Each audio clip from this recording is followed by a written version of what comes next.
పోరాడింది మనం, తెలంగాణ తెచ్చింది మనం. ఇలా గోబల్స్ ప్రచారం చేసి దుష్ప్రచారం చేసి రాజకీయంగా లబ్ధి పొందాలని ప్రయత్నం చేస్తూ ఉన్నారు. నేను దయచేసి మా నాయకులను కార్యకర్తల్ని దుబ్బాక గడ్డ ఇది బీఆర్ఎస్ గడ్డ, బీఆర్ఎస్ అడ్డ, దయచేసి మీరందరూ గట్టిగా కష్టపడండి. ఇది మనకు చాలా ప్రెస్టేజ్. మెదక్ ఎంపీ అంటే అది ఖచ్చితంగా బీఆర్ఎస్ పార్టీదే. ఎప్పుడైనా బీఆర్ఎస్ఏ గెలిచింది, ఇప్పుడు కూడా మనం గెలిచి తీరాల్సిందే. మెదక్లో మన ఎంపీ మనకుంటే ఏడాదికి 5 కోట్ల రూపాయలు మనకు ఎంపీ ఫండ్స్ వస్తాయి, 100 కోట్ల రూపాయలు విద్యానిధి కింద వస్తుంది. మరి ఇలాంటి ఒక మంచి నాయకుడిని ఎన్నుకొని మళ్ళీ మన భవిష్యత్తు వైపు మనం అడుగులు వేస్తాం. ఆ రోజు ఎట్లయితే తెలంగాణ రాదు, కేసీఆర్తో ఎప్పుడు కావాలని మాట్లాడితే కేసీఆర్ తెలంగాణ తెచ్చి చూపించిండు. నేను ఇవాళ చెప్తా ఉన్నా, 5 ఏళ్ల తర్వాత మళ్ళీ తెలంగాణలో వచ్చేది బీఆర్ఎస్ ప్రభుత్వమే, ముమ్మాటికి వచ్చి తీరుతుంది. దీన్ని ఎవ్వడు ఆపలేడు. చూపిద్దాం మనం కూడా ఏందో. ఇప్పుడు కొంతమంది పోలీసు వాళ్ళు ఎక్కువ చేస్తున్నారు, కొంతమంది అధికారులు ఎక్కువ చేస్తున్నారు. అన్ని రికార్డ్ చేసి పెడుతున్నాం. ఏం శాశ్వతం అనుకుంటున్నారా? మనం ఆ రోజేమో ఇట్లాంటి పనులు చేయలే. ఎంతసేపు మంచినీళ్ళు ఎట్లా, దవాఖాన్లు ఎట్లా, కాలువ నీళ్ళు ఎట్లా, రోడ్లు ఎట్లా, ఆసర పెన్షన్ ఎట్లా, కళ్యాణ లక్ష్మి ఎట్లా, రైతు బంద్ ఎట్లా, రైతు బీమా ఎట్లా అని మనమేమో పని మీద పడ్డాం. వీళ్ళేమో అన్ని కేసులు పెట్టుడు, కిరికిరులు పెట్టుడు, అబద్ధాలు ప్రచారం చేయడం, గోబల్స్ ప్రచారం చేయడం, ఇక్కడేమో అయిందట అక్కడేమో అయిందని ఓ ఫాల్తు మాటలు చెప్పుకుంటూ ఇలా వీళ్ళు రాజ్యం వెళ్తున్నారు. ఎందుకు చెప్తున్నారు ఫాల్తు మాటలు? చేసిన ముఖమైతే గీ పని చేద్దురా. ఆయన అంటాడు నేను పేగులు మెడలేసుకుంటా. పేగులు మెడలేసుకుంటూ కాదు రేవంత్ రెడ్డి, పేదలకు ఇచ్చిన మాట నిలబెట్టుకో, పేదల కోసం పనిచేయి. ముఖ్యమంత్రి అంటాడు పేగులు మెడలేసుకుంటాడు. పేదల కోసం పనిచేయాలి. పేదలకు నువ్వు ఇస్తాన్న 4,000 పింఛన్ ఇచ్చి మాట్లాడు. నిరుపేద మహిళలకు నువ్వు ఇస్తాన్న 2,500 రూపాయల గురించి మాట్లాడు. అవి చేత కాదు. మానవ బాంబులైతా ఎవడన్నా మానవ బాంబుల గురించి మాట్లాడతాడే? మానవీయ పాలన గురించి మాట్లాడు రేవంత్ రెడ్డి. పేదల కోసం పనిచేసే విషయం మాట్లాడు.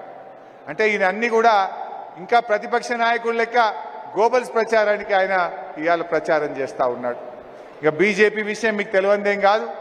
ఏమైనా వచ్చినా ఎడ్లు రాలే, నాగళ్ళు రాలే, నిరుద్యోగ భృతి రాలే, దవాఖాన రాలే, రేపు కూడా గంతే ఉంటుంది. అందువల్ల కేంద్ర జిల్లాలు అట్లా చెప్తే చాలా ఉన్నాయి. ఇంత సిద్దిపేట జిల్లా తీసి మళ్ళీ మనం తీసుకుపోయి సంఘటనలు కలుపుతారట. పోవాలి నా సిద్దిపేట జిల్లా? కాంగ్రెస్ వాడు గెలిచిందనుకో ఇంత జిల్లా కూడా పోతుంది. మరి కష్టపడి తెచ్చుకున్నాం 40 ఏళ్ల కళ. ఇవన్నీ విషయాలు కూడా మనం ప్రజల్లో పెట్టండి. ఎవరు నిరాశ నిస్పృహ చెందకండి. ప్రభాకరన్నతో పాటు దుబ్బాక కార్యకర్తలకు హరీష్ అన్న కూడా మీకు అండదండలుగా ఉంటాడు. ఏ కష్టం వచ్చినా, ఏ ఇబ్బంది వచ్చినా ప్రభాకరన్న నేను రేపు ఎంపీగా వెంకట్రామరెడ్డి గారు కూడా మీకు సహాయ సహకారాలు అందిస్తారు. అందువల్ల ధైర్యంగా ఉండండి. ఎవరికి భయపడాల్సిన అవసరం లేదు. ఆ భయం అనేది దుబ్బాక చరిత్రలోనే లేదు. దుబ్బాక ఉద్యమకారుల్లో భయం అనేది లేదు. పోరాటం ఉన్నది. ఉద్యమ స్ఫూర్తి ఉన్నటువంటి గడ్డ ఈ దుబ్బాక గడ్డ. అందువల్ల మనం దయచేసి అందరం కూడా గట్టిగా పనిచేద్దాం. మళ్ళీ ఒకసారి గులాబీ జెండాను మెదక్ పార్లమెంట్ మీద ఎగిరేద్దామని చెప్పి మనవి చేసుకుంటూ జై తెలంగాణ. మీరందరూ కూడా గ్రామాన మీటింగ్.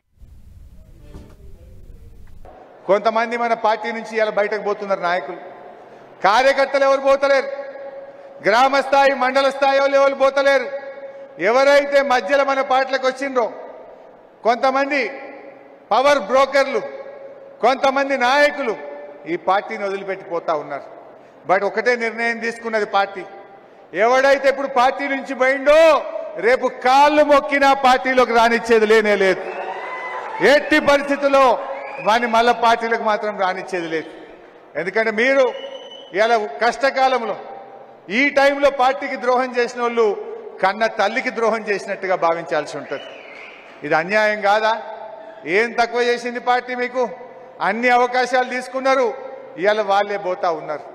తప్పకుండా రేపు రాబోయే రోజుల్లో కష్టపడ్డ కార్యకర్తలకు, నిలబడ్డ నాయకులను గుండెల్లో పెట్టుకొని కంటికి రెప్పలాగా కాపాడుకుంటామని మనం చేస్తా ఉన్నా.